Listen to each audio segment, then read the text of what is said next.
Yes. Ya LCs. Zibayongeze neza mukaga. Temuyina. Any decision is done. Eriyirigo. Oba nyine aberosi babagambe. Yes. Tetukyawera. Abantu bafwa. Abalabale kulira. Era kyo obola banna bagamba. If we want to defeat a revolution like Museveni, force him to do his early achievements. Bazi choose zali recent councils to visit to what? Bazi for local council. Katezicha asobora. Tezicha asobora. Biye no mujjawo. Buli kintu ya Museveni kyaleta kyonna bakikubye. If you want to defeat a revolutionary, you force him himself to do his early achievements. Kituufu. Omanyi politics. Abantu abasinga obunyenze mbasekerera. Government egamba nnyo mu sciences. What if I keep myself in a hygienic condition? Ndwala. Wano twali tulwala kolera yakuba yiga. Namugoba. Yes. Mugisha bwe yajja ono wawoota n'aleeta kolera there. Kolera yaggwera ddala. Why? A decision is made. Natural scientists and we political scientists, we are better than natural scientists. Omusajja akuga nti bakulaga ku CNN empewo egenda kuva eno ekwata eno enkuba etonye. But for us political scientists, we are dealing with the variables of human beings who are not irrational. Kakati lwaki government eyongezayo kulonda kwerusi? Kiki ekigitiisa? Tukimanyi bakuba namyalo. Namyalo gwe bali mukuba. Era abagobera channel zange zonna ngenda bakubira meeting eyalemesezaka okulonda kwerusi. It is not money. Sente weziri. Nkuboli day. It is not money. Sente tuziri. Those who follow my channels, I'm going to play a meeting where the decision was made. Ate banankola ki? Tebalina kyako. Kubala dunga nenkuba okuddamu okuntegekera okufa. Kubala duka sekorezigu. Ngaso nafana wuwo. Kakati. Do you know Museveni has lost? Why? For tubala politics tukubala. Who wants a delay? Ani ayagala delay? Government. Si government. Ani ayagala. Museveni has been defeated. Hey. Why? Besigye yakugambanga nti njagala akakiiko by'okulonda kaveewo. Why? If an institution was created when you had no powers to sort in your people and it is dissolved, you have a chance of sorting in your people. Kituufu. Ye politics butumubala. Politics wa magezi science wa chess. Kakati Museveni namyalo gwe bakuba why? If you have aero selections today, who is the dominant factor? Namyalo. Namyalo wa. Ajengo obukiiko buno bujja kuyamba. Kakati kyovolaba nti mu government ya Museveni mu government endala emusinza amaanyi. Emukoleramu ate ng'emusinza amaanyi. Museveni afloatinga bwati naye takyayina power once. Takyayina mirandira. Mulimu nazaala we. Museveni yalina nazaala we mu government. For us Baganda, our mothers-in-law, we avoid them. Tetubasemberera, tetubakwatako. Why? You cannot move behind your nazar. But swinging up. Yes. Era kyobula ffe Abaganda tukugamba nti omuko omwavu amera amayembe. When you come face to face with your mother-in-law, the first one to say to the other enters the bush. Mangu nnyo. Kakati nazalawo bamubuuza sera omugyewa nti anti omuka abadde antomedde naye ffe abalina zibenzi zirumami tutuula banazala baffe tutuula obuko tebuli mu mmotoka bannanga Omuganda yakyawa obwolo n'Abanyankole bakya obwolo ni bubi obwolo nimbwa obwolo ni bubi obwolo nimbwa obwolo ni bubi obwolo nimbwa nazalawo bwabanga mulwadde okuteeka mu mmotoka ate bw'oba dokita nga gwe you available medical doctor ng'akyazaala tewaba buko amagezi gali mu buko kyogamba nazalawo osobola omuzaaza amulionle doctor around omuzaaza nze abaana bange mbabuuza these are younger people nembabuuza naye mmwe ku myaka gyo olagira omuntu sweep yourself naked. Ngulaba bato ini hatu munange bana bato bali professional waffe Katonda yatuwa brain omulenzi nyitimu nanyalamu abaana bange kali akawuka akizunza lutwe kagenze ne wabbalamu ne kabuuza mumuwa ssente mmeka gwonsiiza ssente gwe nze nsokola abantu nga ggwe esente zange zaalaali za family tumuveeko ffe tukole ebyaffe kakale nkubuulira nti if you have elections today Namyalo defeats them kubanga the most important factor dominant factor now is Namyalo kituufu mu NRM ate abawagira Museveni akoleki akomewo ate Museveni bakamusuuziza kubanga ayina nazaala we mu government. The moment you have a person in your government, you cannot arrest, you cannot dismiss government very good. Yes. Kasi tofuna chiwaji nga tosobola goba tosobola mukwata musi tosobola kukwata abantu akasajja ne katta abantu nga tosobola kweyula ne kaleeta jama ne kasigalawo n'olufu lwako n'olukwe. How can you bring jammers in a country? Iranian jammers.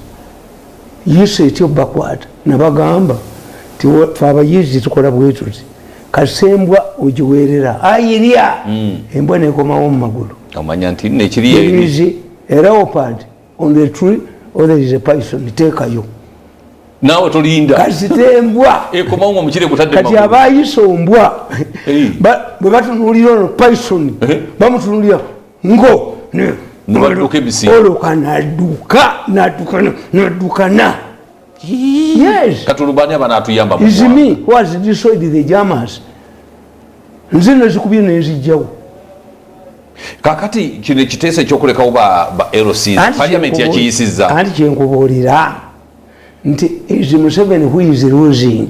Why? If you organize the election today 0C Namyalo ye dominant factor. He is on the move yabadde akola because Namyalo tactfully yafuula tasiki yafuula pressure group into a campaign team neekwatayo kwe kumumma ssente okubeera omukobulamu bwe bwonna nikakizunza lutwe nabalabye nga banywa wayini beekulisa kubanga Namyalo agudde ngera bakata oba batya Bobi Wine ne Nuupu kuba okutekinga over LCs bacwi bakati batekaduse bajja kattira wano oba batya Nuupu okutwala sweepinga LCs opposition teriyo mu government ya Museveni ku ground. Yes, about 15 years ago nawandika akatabo nti olutalo lwa Pirawo. Many people tebakitegeera. Pirawo means a mixture of beef and rice. Kati if they fight each other, what do you do? Na Pirawo erwanagana nakyo n'omuceere oyiwa muyiwe nabagamba nti singa okayalinga kapa eryemmese mu nnyumba zo nozukuka ekiro nga emmese ekuba ne kapa dance togisula bodduka waliwo ekizibu ekyo kiri mu gavumenti ya Museveni. kapa ezanya mulimu saabatafiugi ey'amaanyi ennyo nti look Museveni tasobola kukwata ssente kuba forcinga kuteekawo elections. Bakimanyi nti elections bw'oteekawo olwaleero Namyalo's group yeewangula kuba is a dominant factor. Ne Namyalo atuuka ku ground wansi okusinga nabalabi ani yakuzaala kizunza lutwe ani yakuleera kizunza lutwe abaana mu dduka ndabayo kizunza lutwe abakadde mu dduka ndabayo kizunza lutwe abalwadde mu dduka ndabayo kizunza lutwe ani yakuleeta kizunza lutwe gusaba kizunza lutwe. kakati bategese omukolo gw'okusima president mukyala Seninde gugenda kubeera ko mama Kajanja yagwadda mama Kajanja bagenda kusima muita mama Kajanja president ole mama Kajanja bwomusima atowe nalemu oyo mama Kajanja banonya kubbawo ssente kati anonya bwana bira tikani overshadow egundi Namyalo balese mama Kajanja banange abewa bamugunda bamukuba mama Kajanja nakakutaka bamukuba all these people creations nti bakwate nango ntugabanye sente ze omwana mujozi Museveni ayina mukamwana we gwatakwatako bwali batamukuteeko nga nakasajja kano takakuteeko temba nyinyi genda head okutta abantu akabasokola government egudde nye government eno badeti yagwadda yakatandika butandisa the moment you have somebody nebo bawaka nga wazeewo Kiwagi nembaga nti otajja kubeerawo wano omukazi naga nti ajja kubeerawo mukuba nnyondo mu mutwe ani bwokuba ennyondo omukazi alemeddewo bwokuba ennyondo yes gavumenti yonna kasebeera mu Kiwagi Museveni ekimuwangaliza abadde Museveni cannot tolerate ekiwagi yes gavumenti akaddiye president alagira ne bataji nti tewali opposition bagitta kati olutalo kono kwasokola abantu kati okatwale hege n'olutwe lwako opposition bagitta batakamali bring jammers in a country when you arrest a person who is donning a military uniform who is murderers modern Iranian jam nekazirete n'olutwe lwako n'olutwe nekasigala mu ggwanga n'olutwe lwako n'olutwe nga kano k'omusagama kagenda kano k'omusagama gwa kafune jama zikatta abantu kakati mbuuza president Museveni kikyakoledde eggwanga kyebagenda okwebaza bano Senninde bankubuuze Senninde is a front to overshadow Namyalo gwe baleese kati ye mama kajanja bakubadda mukazi gwewummula abantu bannange basaba ate bawe yamukuba bawe nini yamwikubira amukuba ati yayogera nzize munnange nengera butiti bamutwala dda tokyagiraba oligirengera naaba enjala kodidi tokyagiraba oligirengera njiwayo enjala kodidi nga byamuyimbira tokyagiraba oligirengera njiwayo enjala kodidi kati bakuba Namyalo abugwe bakuba oyo yagwa mama kajanja yagwa don't use a dead person Senninde is a dead person cannot mobile naye luku nti gavumenti baleese ono ne bakuba Namyalo balowooza mbu olwokuba mukazi n'ono mukazi era baleese mukazi anti ono maama kajanja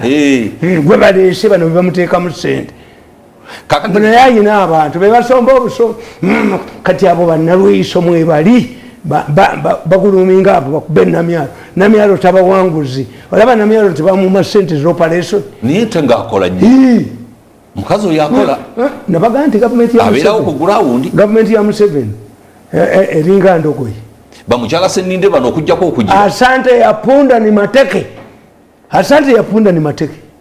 okusema kw'endogoyi kubateke batukuba ne tugenda nga balowooza mbu nja kudda banyeemu gwekwata ku ssabo lyange nkusuula eddalu agenda buliwa sente azijja wase bajja kulaba kali mu State House n'enjegere akwate ku ssabo mukube musuula eddalu abeere mu State House nga fugitive bali mujjamu badduka ogundi Dr. Samuel Odongo yagambye muno president musiima asomesezza abasawo badokita ze1,400 simanya bajjanjabira bana Uganda ku bwerere kati omanyi kye baliko was flagged off doctors abagenda okukola transplant on condition the president said on condition Ugandan organs will be shared by Ugandans not abroad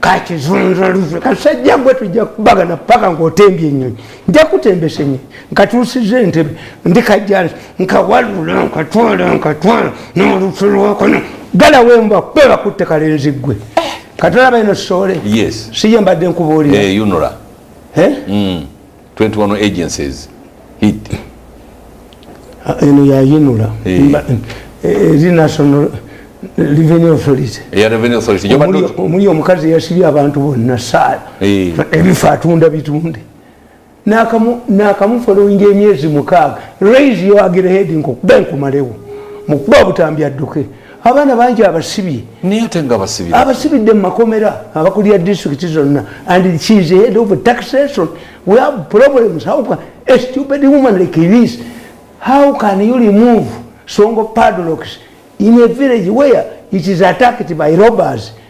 This will be the time to buy Songo Kazim Anesi and Yanga atunda bifo namukutte ku video nga Commissioner General wa Uganda Revenue Authority amugamba I've washed my fingers not in now nenda kuba butambi ate abo basiru nabagaye mulete 13 muzise beinga mulalu I can turn you into an insane person, a mad person in your day. omulalu nekwalubindi Senegal nakano nolusulwa nga kagenda kwogera mu bantu nasokola abantu nolusulwako nolukwe abo baleke kakati tumalize ensonga yaffe eno eya ne Seninde. Seninde wants to nti naye asharinge. These people what they want, the money to go to the secretary bazibbe. This is where Museveni has lost. Mama Kajanja ensi yakutamwa balo yakubana kumalawo mama Kajanja ensi balo bawe yamukuba omukazi nkyamulabako anti ali mu politics nayogera era omukyala ayina bwagenda mu politics yayogera nze mulaba butiiti ayina ekisaganda ky'obuti ebyo babyogera mu bantu tibaka fires omusajja naye simanyi Seninde naye omwami abayogera bubi Seninde abo bagwagwo. You think we don't have problems in our families, but we have the soccer. Have problems in my family. Some of my children are not to go to school. Have you seen any of my wives who taken me to court for negligence? Try to get on Omokoya Tuniam, Twaina Sent in Atuniam, Garos a Jatuniam, Atunia, President's ambition. Mukurutama, the boy in a saint. No family were Girabi. Among young Amanti. Mwana ngenzi njagala kulaba ko niki sogola sagala kudamba sajja bagala kuniyamu bwe batuko kuniyamu komawo nkuwa amabere obato ina kyolya family ya fetiza kubule na tujoko mukono atuniyamu na tunyala mune kajja ko jakemba baka sajja gwe kakati bulola kakati nkubulidde tumalirize ekyo mukyalo nkubulidde nti Seninde bagala sente za Museveni eza namyalo zidde ku secretariat. Mama Kajanja na yaina. Why were you defeated Mama Kajanja? Namutuma Mama Kajanja you Senate. How many times have you been defeated in a by-election? Mama Kajanja jeyo lufu. Ona gamba nti abalonzi bali mukwebuuza twagala kumanya okunga mu NRM kwetagisa kukolebwa abantu bameka. No. You see, Museveni wabadde yawukanya n'abantu amalala until the subterfuge in the government grew up to get a state capture. Yes. Museveni were policies. Museveni does not have a rallying cry. Obeta akomawo, amini akomawo, yani akomawo. No. Museveni were good policies. What they have done, buli policy yonna bajiyingiddemu. Nibajita. Museveni yalete mirembe, Museveni yalete mirembe, Museveni yalete mirembe. Museveni could ask, how can a person disappear in a cabo? Nibamubuzawo. A needle in my village, in my home. When a needle disappeared, my mother used to tell us to look for the needle. Tabasindika bateka mu butu. Nemuginonya paka lo mujirawo. Museveni bwe yagamba. How can a person disappear? How many people have disappeared? If you want to defeat a revolutionary, create a truth. Mufuni nazala mu government kwata sobola kwat. Amulagira biragiro n'enchana. Ntona akole ekirala n'obujozi bwe. Nekati abantu bakyasobola nabalabyenga basenyu babadde ku Uganda kira omanyi okuvala nakubajjama baddukanga ehedresi chiki mbatutte ate sijja kusinga paka nga katayire nyenyi n'olutwe lwako kanereka kati omwana wa abayimanga president yaleeta emirembe bakyasobola obiyimba ati kyenkubuulira kakati nkugaye nina challenge ku baana bange abatasomye ku nnyabo gwe batawadde nampeke ya sipolo nyezoga nti Museveni abeewo tosobola kyogera kubanga bwe tugenda okulonda tuba n'abalonzi babika ebi tuyina floating voters 40%. Bo tebalina kyebakolaki kuba mu Africa tetulina manifesto kituufu era nagamba ababaka ba parliament akola manifesto musiru ate akola ya president Museveni ate gwo okola manifesto yina money will it be funded obusiru obugwagwembwa embwa zino embula majesi kakati netuba n'abalonzi abazze tu consolidate abakifunyemu abakikubye abagala tu consolidate tekivaawo kati neba n'abalonzi abalala bagakiveewo osanga bwe banakyusa nafuna nange n'abaako kembojja nze mwendi kiveewo ate nkifunyemu gwe gamba abaana bange nenkeera ku makya Museveni banzita ate nga muba mugenze why have you caused suffering for us? in the last 10 years. If you knew, you will go back. Nina bagoberezi kati kuliko obukadde 14 today nkebeddeko ku social media kumukudu gwa kuliko obukadde 14 normally wiki bena gwera kwa 26. Can I have built this system because I was thrown to Kasasiro thinking that I have lost the credibility. I have built this credibility for 10 years. Sacrifice. Kakati abalonzi abebitundu abebikebisa bononya president alina baliwa yati bononya butwa tubala politics tubala those who want to consolidate the status quo, those who have not benefited like me, who wants to change, and the other group use 40% floating vote. Bobaliao. In Europe, to awuli wano nga bagamba nti tekone tekeriwa erigamba abalonzi okulonda. Useless. In Europe, many people don't vote. Why? Tojja kulemerawo. Impeachment jeri. Yes. If you misbehave, mu America. Kakati mu Uganda, ekizibu kyetulina. Twasembayo okulonda mu 62. Okulonda okuli genuine. Yes. Twaddamu okulonda mu 8. Yes. Did we lack indelible ink? Did we lack a competent people to run the Electoral Commission? No. Kakati kitegeeza ti mu Uganda tulonda ndaba kuki until recently abantu bategera ne bolonda bakavuluga bakakwatamu tolina woyisa kukyusa bakakwatamu kati abalonze ekibaganye nti ne bwe tunalondo waffe tajja kuyitamu bakakwatamu bakwatamu nva niye kati ate president yagenda okulwanira era nze kankubuulire natuya Haji Moses Kigongo nga bagenda nti akalulu kaddibwemu mu 2006 obulu bwaffe webuli once Museveni enters Iran is defeated bamuwangula n'abatalonze bajja katukuba omusajja agenda nabagamba nti nze nga njogera mu bantu omuntu nancapa oluyimu kubirawo essazi kubanga kati bategeera nti okubwako bano abayaayi abagamba mbasimanyi bakuba emigere mikwano gyenanga we must go and check schools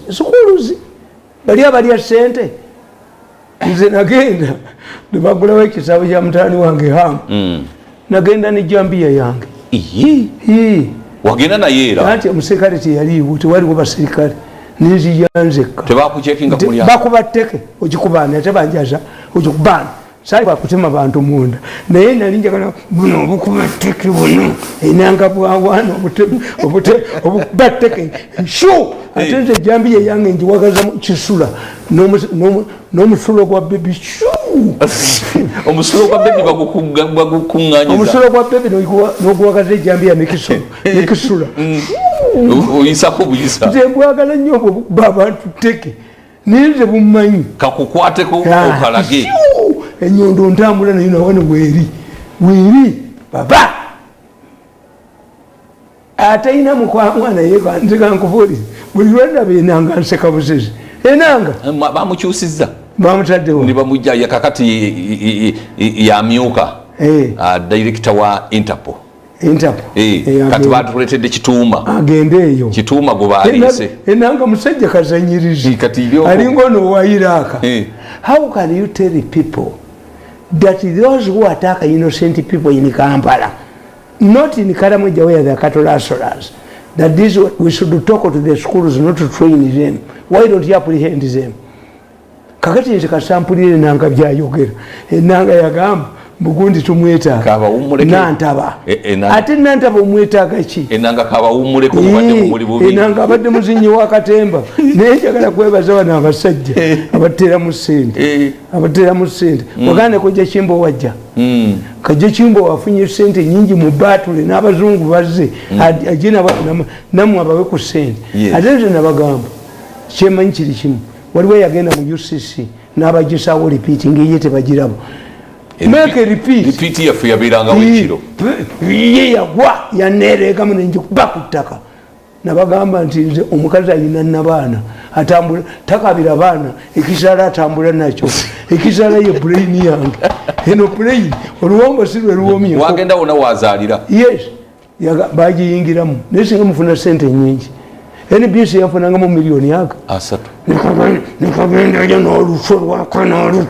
n'olutwe nekatwala biliyoni zange 10 Kalisa n'alowooza nja kudda nga noonyayoki kale nja kakuba entu enjasi mbu New Vision mwalifulumyemu mu New Vision mwalivuddemu naye nja kubatega mbatte niye oli mukambwe nnyo mukamali nze siriko nsairinga ku nsi mukabuli ne mu niye ate waka ng'obeera mukakkamu ate bankoze eki abantu bo wabewo omukazi ayenda mugabire gyayenze ayinza okudda ewange omanyi nakomezawo obutabo bwange yes ku platform the power of Ugandan mafias kuba kati abantu babunoonya tebabulaba ate nga bewapredictinga bitandisa okutuukirira the politics of the banyampi abanyampi nibebaki abanyampi nakubuulira nenkugamba abanyampi kati mu gavumenti bakyalimu bakyefuuyira ne bakyenuusa tewakyali akinuusa kugamba ti I did mass communication at Makerere University.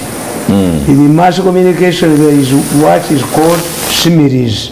Similes are very important tools of communication, especially in situations when the message is targeting low educated people. Such people need examples and illustrations that are familiar in their daily lives. The disadvantage with the similes, not smiles, similes, is that at times the audience fails to appreciate them. This is the reason why some characters say that I'm arrogant and abusive. Hagati ninkugamba nti I have deliberately used the word abanyampi because it precisely brings out my message to my target audience. Let's take the case of the state of affairs in Ankole Kingdom before the modern political dispensation took a center stage. Once the Omogabe Ankole polluted the air, the practice was that the blame would be passed on to his aides, who must obediently accept the offense. Afuwa saba nze ekikoze gutusinze nnyo gutusingidde kitange bwe yafa gwasingaani nabadde dokita omulangira aseeredde gutusingidde amaye dokita kitange bwe yafa gwasingaani gwasingamu abaali ya baganda bange abasajja abagezi abayitirivu saawa 9 ogw'ekiro muzookuke mufulumye olumbe nagaana an intelligent man like me tufulumye olumbe singa tetwali olwasembuye terwafuluma olwatta mirundi na an intelligent man like me tinve mbuliri bwange bafulumye olumbe luleme kutta balala ate olwanire batafulumya nolwasembuye jjajjawo walufulumya naye ate mirundi olwasembuye terwafuluma nelutta mirundi nasigala nembasekerera baganda bange abagezi abayiti abalina diguli PhD nabaganda sigenda kufulumya lumbe nze lunemereko lunzite nesiri musajja mugwago ogwagwa agenda kufulumya olumbe nfulumya olumbe luliwa mulutulage lwa bululu akiragala anti bulombolombo bwabwe lwaki singa balufulumya ate lutta abalala. So you see, I'm a cultured man. The values of mine. I'm one of the most competent people as far as the culture is concerned. And I've written many books. Niye mulimu byesikirizamu. Ngubira batebitamu. Ndi oboka buli mu omwana. Kati waliwo bagitabatiya wotawali.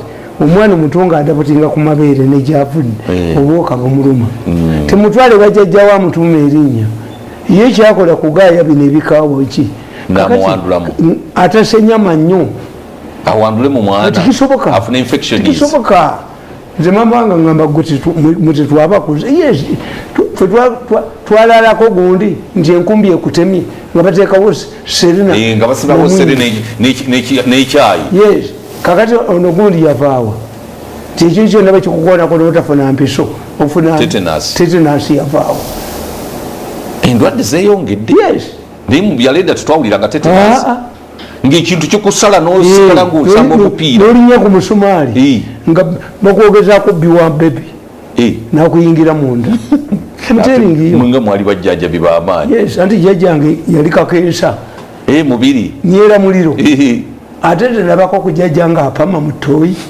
baleetanga lubabu naluzikisa kyobulaba nze sisaaga era nakugamba nti omwana wange bamukwata ne bamutwalawa ekasangati ne bamuteeka mu kooti nti yavumye mulamuzi nesityato nze saagendayo tuwereega manyi byayina si yavuma omulamuzi ate omulamuzi yawona yali mukutta ettaayi oyo omwana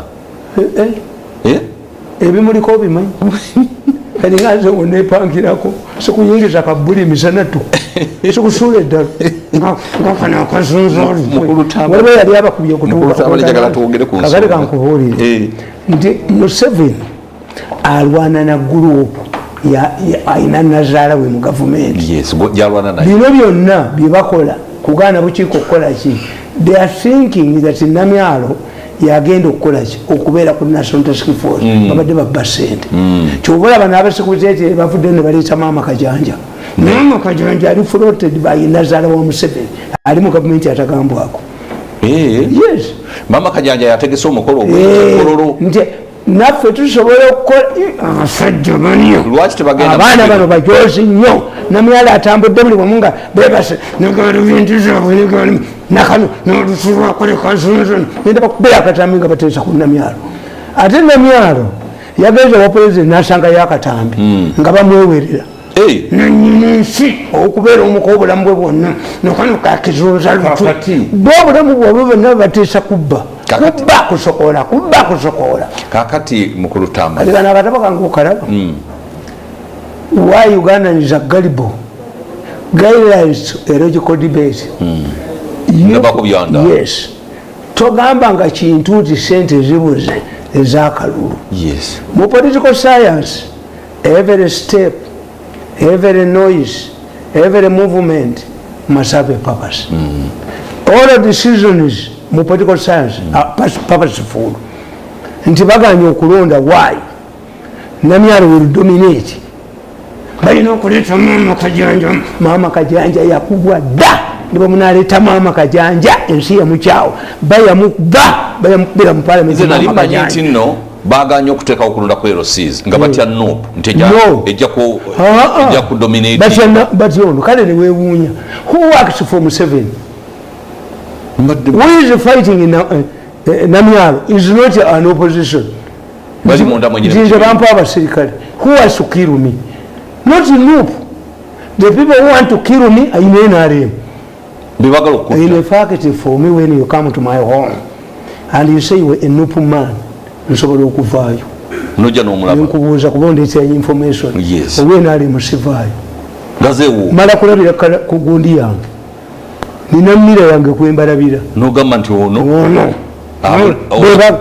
abuleese Mwenda said I've survived seven assassination attempts by who? By NUP. Who poisoned me? NUP. Yes. Kubanga batta abantu basokola tebagala aboogerako era mwene kannebaze Pastor Kakande okuva lyansabira naki mbadde nywa kuleti ya bia buli lunaku yulini temuli butwa bwagenze kubanga ono omujozi yalowooza bwajja kusiba ssente buli wamu ajja kusaba ssente buli wamu mufuka ntulika butulisi kwata ku somali yange mulenzi gwe ne galubingizo ku luno bukyonya waniya wabi wajoga emmandu etajoga ejja kubeekumalewo va ku ssente zange kuba bunfe yasokoole osabula kuleti nambulunaku nga nafudde omuzimu tegutuka abaana bo nomujozi bwoba okujogesa abantu tabali omajja mujoko mbufuule ekidoli banyaffe bazaala bidoli obinyemu kakandi nga yakoze ensobi kakati kuleta enambo gifuula olunaku olumu wiki namba nga njagala yulini mu yulini temuli butwa kakandi yabumaze ate nno very polite kakandi yampita ku makya nange nti I want to help you. You are needed, you have a mission on earth. God is not yet, does not want to take you. You have an appetite yona yakomye bulungi. Ona abadde agenda buli wamu nakye ndi kukola mulenzi gwe nakana kazunza olukwe kyamujoga mwajoga emmandu ejja bakubeera malewo paka ng'okakayiza obujozi bwemulenzi watakula tatakulu ejjoga lijja kufuumuka mutwe we shall never reconcile ku nsi mu kabuli ne mu ggulu ojja kuzzaawo byononyi anti ekinyiza katambudde wonnakwakuwaza abali ku YouTube ne Facebook bakulinze kubabuulira information ye kakati nkubuulira tinawandika akatabo kanne mbabuulira nti ekizibu kya Museveni si opposition disgranted elements mu gavumenti ye yennyini nekugamba forgotten my country originally on Monday 25th November 2013 nga kadda nga zimaze okuti okumenya okusujja ku kajozi bagambye boba Mbabazi yameninterview Mbabazi is a disciple. He mentored me and said I should rule Uganda. If Mbabazi himself failed, are these people sensible? Can you advance such a stupid argument?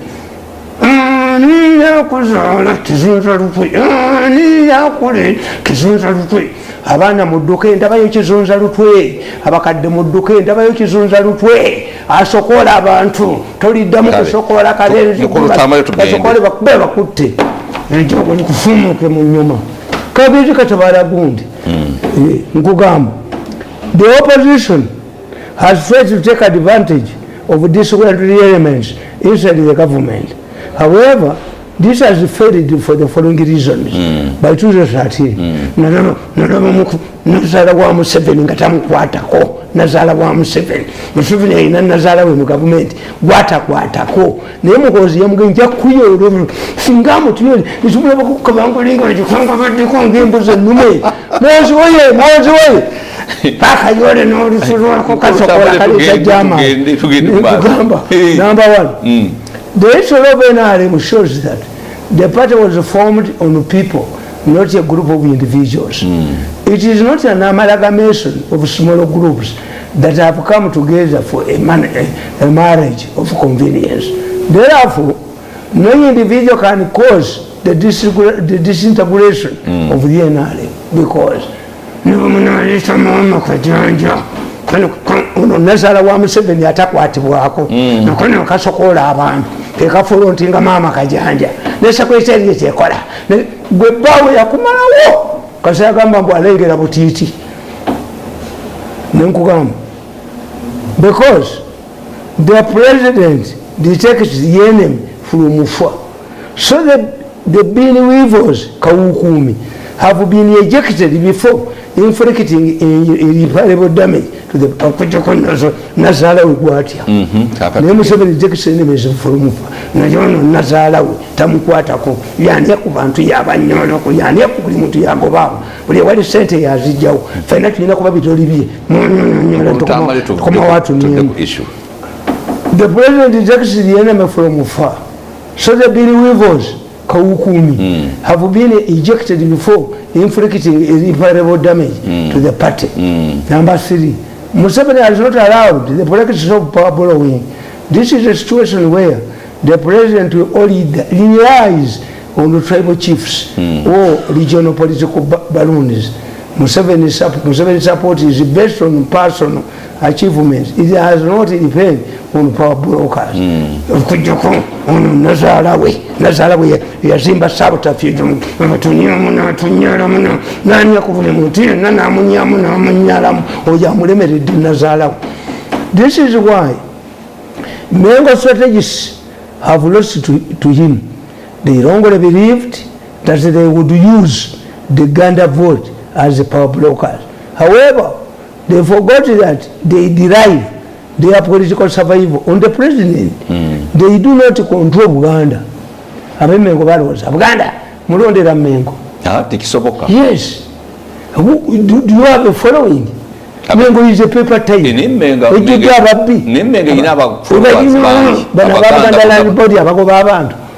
ninge inaba abafukulanga embizi era sabasajja kabaka singata sirikanaga nti no mulonde kino roza tabaza kilonda ne sabasajja sirika kusiriza.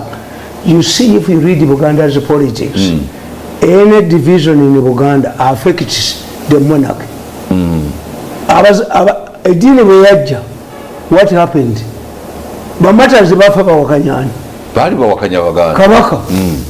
When a new idea comes to Buganda, the monarchy is destroyed. Kabaka yekka ne DP bagambanga edini yatusanga Busanzi yatusanga tuli Baganda. What's wrong? Abakatoliki tebakola DP nti kabaka ubaga nyuma teyi mugwanya okujja mu lukiiko lwa Buganda yali awangudde Mokota South by election. Kabaka namugana okujja namutwala mu kooti nale nibaga tukole ekibiina kya DP ne kabaka tumufugire mu Uganda kola DP 1954 Joseph Mugerwa kusaba sajja kabaka Joseph Faza Mugerwa n'omusajja ali Makerere bebakitandika ekibiina kya DP. Let us rule Uganda and rule the kabaka inside. Nga UPC yatandika dda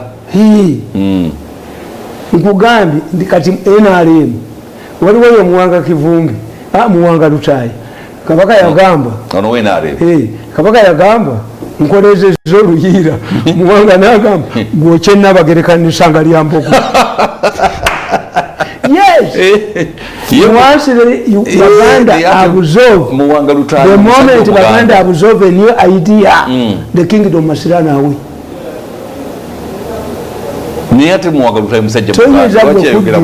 Toyinza kudya bukadde bw'abantu 10 ezasashumu esensitumbuulira era I repeated many times it comes the truth singa bude na census but let us assume ti Abaganda bali milioni 10 kitegeeza kye milioni 10 it means tusobola bateeka wamu tukisoboka even God creation is scattering no uniformity. Anybody who tells you we must unite as a tribe is telling you lies. God scatters osimba empeka y'akasooli emu muvaamu eminwe emeka mingi. God creation is scattering. We are not supposed to be united. No, God does not want unity. Bukyatandikira Katonda ye kati nganze bongamba nkwasonyiwa akankolako tepu kalina gwaddalu. Why? Can I forgive more than God? Nabaga nti abasomi ba Bayibuli mu mbuli Katonda yasonyiwadde. Katonda tasonyiwa asonyiwadde. Museveni nga yagala nti buli muntu akola omusango bamute wabeerayo amakomera kati ate jeena yaki bw'aba asonyiwa nobalaba n'entwiza nkusonyiwa gwe ofuna wanyonoona myaka 10 kati tujiremu nkutteku onyamaliza kamagalo kulekulaetwe nenkwasa njagala bw'omalirizawo njagala n'ensonga gye njagala kakati nkugamba ti Museveni support among the peasants rotates around the history and the pro-people policies nga tebanazoonoona.